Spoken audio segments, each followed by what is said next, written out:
সপ্তম শ্ৰেণীৰ সকলো অভিভাৱক অভিভাৱিকাক নমস্কাৰ, লগতে মৰমৰ ছাত্ৰ ছাত্ৰী সকলকো নমস্কাৰ।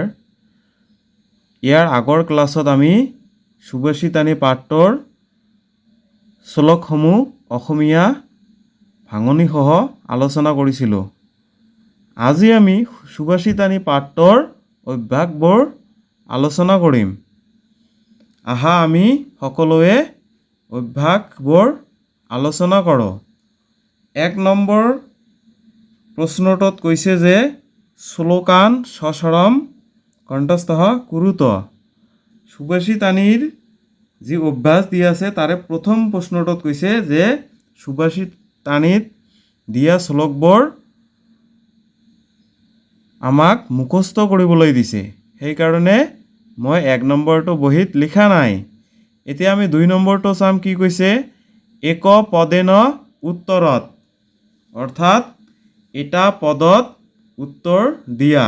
আমাক এটা পদত উত্তৰ দিবলৈ কৈছে, এটা বাক্যত নহয়। আমি এইখিনি জানিব লাগিব। আমাক যিদৰে প্ৰশ্নৰ নিৰ্দেশনা দিয়া থাকিব আমি সেইদৰেই উত্তৰ কৰিম। ক নম্বৰ প্ৰশ্নটো চাওঁ। কি কৈছে? ভাৰতস্য কা ভাষা কামধেনুঃ ইতি কথিতা। ভাৰতৰ কোন ভাষাক কামধেনু বুলি কোৱা হয়? সংস্কৃত ভাষা। ভাৰতত কি সংস্কৃত ভাষাক কামধেনু বুলি কোৱা হয়। খ নম্বৰ প্ৰশ্নটো চাম আমি। কি কৈছে? খ নম্বৰত কি কৈছে আমাক? খ নম্বৰত কৈছে সংস্কৃত ভাষা কেশাম মাতা अस्ति। সংস্কৃত ভাষা কাৰ মাতৃস্বৰূপ? বিশ্বভাষানাম। সংস্কৃত ভাষা বিশ্বত যিমান ভাষা আছে সকলো ভাষাৰে কি মাতৃস্বৰূপ, সকলো ভাষাৰে কি জননী। গ নম্বৰত কি কৈছে? কা মাতা এব পোষয়তি। কোনে মাতৃৰ দৰে পালন পোষণ কৰে? সত্যম। সত্যই আমাক কি কৰে? মাতৃৰ দৰে পালন পোষণ কৰে। কহ পিতা এব পালকঃ ভৱতি। কোনে পিতৃৰ দৰে পালনকাৰী হয়? জ্ঞানম। জ্ঞানে কি কৰে? আমাক পিতৃৰ দৰে পালন কৰে। তাৰ পিছৰটো আছে কি? কহ সহোদৰঃ ইব সন্মাৰ্গম নয়তি। কোন ভাইৰ দৰে সৎ পথলৈ লৈ যায়? ধৰ্মঃ। ধৰ্মই কি কৰে? আমাক ভাইৰ নিচিনাকৈ সৎ পথলৈ লৈ যায়। তাৰ পিছৰটো কি আছে? কহ মিত্ৰম ইব সদা তিষ্ঠতি। কোন সদায় বন্ধুৰ দৰে থাকে? দয়া। দয়া কি কৰে? দয়াই আমাৰ লগত সদায় বন্ধুৰ নিচিনাকৈ থাকে। তাৰ পিছৰটো আছে কি? কস্য ভূষণম দানম উচ্যতে। কাৰ অলংকাৰক দান বুলি কোৱা হয়? হস্তস্য। হাতৰ অলংকাৰ কি? আমাৰ দান। এই হাতৰ অলংকাৰক দান বুলি কোৱা হয়। তাৰ পিছৰ প্ৰশ্ন কি আছে আমি চাম। তাৰ পিছত আছে কি আমাৰ? কস্য ভূষণম শাস্ত্ৰম উচ্যতে। কাৰ অলংকাৰক শাস্ত্ৰ বুলি কোৱা হয়? শ্ৰোত্ৰস্য, অৰ্থাৎ কাণৰ। শ্ৰোত্ৰস্য ইয়াৰ অৰ্থ হৈছে কাণৰ। কাণৰ অলংকাৰক শাস্ত্ৰ বুলি কোৱা হয়। ৩ নম্বৰত কি আছে? আমাৰ ৩ নম্বৰত আছে কি? পূৰ্ণ বাক্যেন উত্তৰত। পূৰ্ণ বাক্যত উত্তৰ দিয়া, অৰ্থাৎ এটা সম্পূৰ্ণ বাক্যত আমাক উত্তৰ দিব কৈছে। প্ৰথম প্ৰশ্নটো কি আছে? সংস্কৃত ভাষা কামধেনুঃ ইতি কথম উচ্যতে।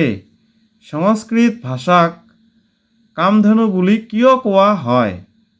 সংস্কৃত ভাষা সর্বজ্ঞান প্রদায়িনী অস্তি অতঃ সা কামধেনু ইতি উচ্যতে। সংস্কৃত ভাষা হৈছে কি সকলো ধৰণৰ জ্ঞান প্ৰদানকাৰী, সেয়েহে সংস্কৃত ভাষাক কামধেনু বুলি কোৱা হয়। তাৰ পিছৰটো আছে কি সত্যম মাতা ইব কথম ভৱতি। সত্য কেনেকৈ মাতৃৰ দৰে হয়। সত্যম ৰক্ষণম কৰতি হিতম চ কৰতি অতঃ সত্যম মাতা ইব ভৱতি। সত্যই আমাক কি কৰে ৰক্ষা কৰে আৰু আমাৰ মংগল কৰে, সেয়েহে সত্য মাতৃৰ দৰে হয়। তাৰ পিছৰ প্ৰশ্নটো কি আছে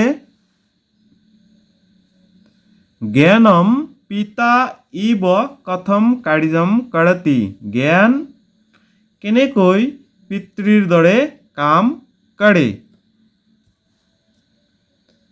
জ্ঞানম মাৰ্গদৰ্শনম কৰতি ৰক্ষণম চ কৰতি অতঃ পিতা ইব কাৰ্যম কৰতি।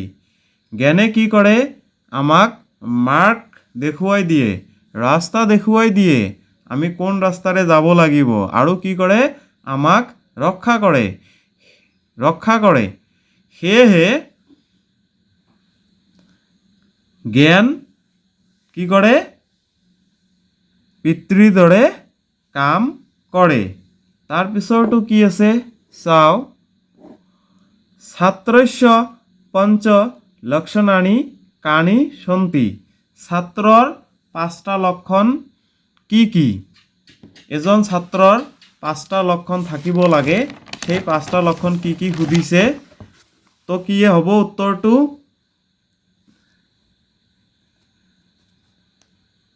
কাক দৃষ্টিহি বক ধ্যানম শান নিদ্ৰা অল্পাহাৰম জীৰ্ণ বস্ত্ৰম এতানি ছাত্ৰস্য পঞ্চ লক্ষণানি সন্তি। কাক দৃষ্টিহি কাউৰীৰ নিচিনা কি দৃষ্টি হ'ব লাগে। বক ধ্যানম বগলীৰ নিচিনা ধ্যান হ'ব লাগে। শানহ নিদ্ৰা কুকুৰৰ নিচিনা টোপনি হ'ব লাগে। অল্পাহাৰাম আহাৰ কমকৈ খাব লাগে। জীৰ্ণ বস্ত্ৰম অৰ্থাৎ আমি সংসাৰৰ মোহ মায়াৰ প্ৰতি ধ্যান কমকৈ দি বেলেগ ফালে আমি ধ্যান কমকৈ দি কি কৰিব লাগে পঢ়াৰ প্ৰতি আমি গুৰুত্ব দিব লাগে। জীৰ্ণ বস্ত্ৰমে এইটোৱে বুজাইছে। এই 5টাই হৈছে কি এজন ছাত্ৰৰ লক্ষণ। তাৰ পিছৰ প্ৰশ্ন কি আছে হস্তস্য কণ্ঠস্য শ্ৰোত্ৰস্য চ ভূষণানি কানি সন্তি। হাতৰ ডিঙিৰ আৰু কাণৰ অলংকাৰ কি কি। হস্তস্য ভূষণম দানম হাতৰ অলংকাৰ হৈছে কি দান কৰা, আমি দান কৰিব লাগে। কণ্ঠস্য ভূষণম সত্যম আৰু ডিঙিৰ অলংকাৰ হৈছে কি সঁচা কথা কোৱা, আমি সঁচা কথা ক'ব লাগে। শ্ৰোত্ৰস্য ভূষণম শাস্ত্ৰম আৰু কাণৰ অলংকাৰ হৈছে কি শাস্ত্ৰৰ কথা শুনা, শাস্ত্ৰ জ্ঞান শ্ৰৱণ কৰা। তাৰ পিছৰ প্ৰশ্ন কি আছে দেৱঃ কুত্ৰ নঃ বিদ্যতে ইতি উক্তম। দেৱতা ক'ত নাথাকে বুলি কোৱা হৈছে। দেৱঃ কাষ্ঠে পাষাণে মৃন্ময়ে চ নঃ বিদ্যতে ইতি উক্তম। দেৱতা কাঠত শিলাখণ্ডত আৰু মাটিৰ মূৰ্তিত নাথাকে বুলি কোৱা হৈছে। তাৰ পিছৰ প্ৰশ্ন কি আছে ভাৱঃ কিমৰ্থম কাৰণম উচ্যতে। ভাৱক কিয় কাৰণ বুলি কোৱা হয়। ভাৱে দেৱঃ বিদ্যতে ভাৱতেই কি দেৱতা থাকে। আমাৰ যি ভাৱ সেই ভাৱতেই দেৱতা থাকে। অতঃ ভাৱঃ কাৰণম উচ্যতে। সেয়েহে ভাৱক কাৰণ বুলি কোৱা হয়। এতিয়া আমি 4 নম্বৰ প্ৰশ্নটো আলোচনা কৰিম। কি কৈছে 4 নম্বৰ প্ৰশ্নটো?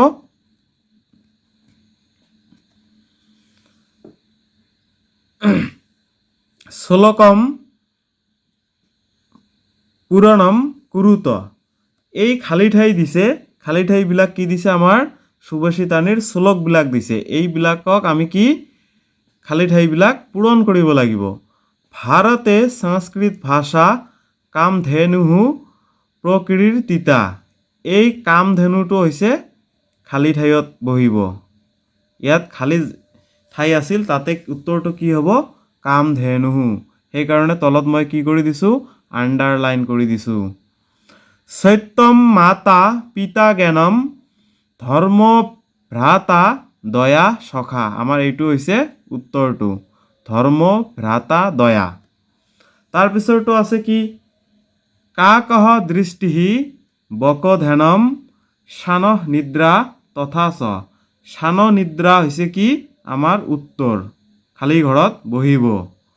তাৰপিছৰ প্ৰশ্ন কি আছে? হস্তস্য ভূষণম দানম। ইয়াত ভূষণম হ'ব। হস্তস্য ভূষণম দানম সত্যম কণ্ঠস্য ভূষণম। সত্যম কণ্ঠস্য এইটো আমাৰ উত্তৰ হ'ব। তাৰপিছৰ প্ৰশ্নটো কি আছে? ন দেৱ বিদ্যতে কাষ্ঠে ন পাষাণে ন মৃন্ময়ে।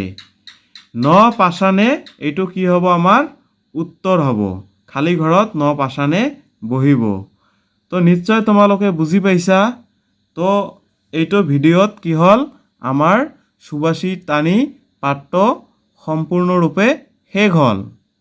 তো মই আশা কৰিছোঁ তোমালোকে ভিডিঅ'টোক বেছিকৈ মৰম দিবা আৰু বেছিকৈ শ্বেয়াৰ কৰিবা।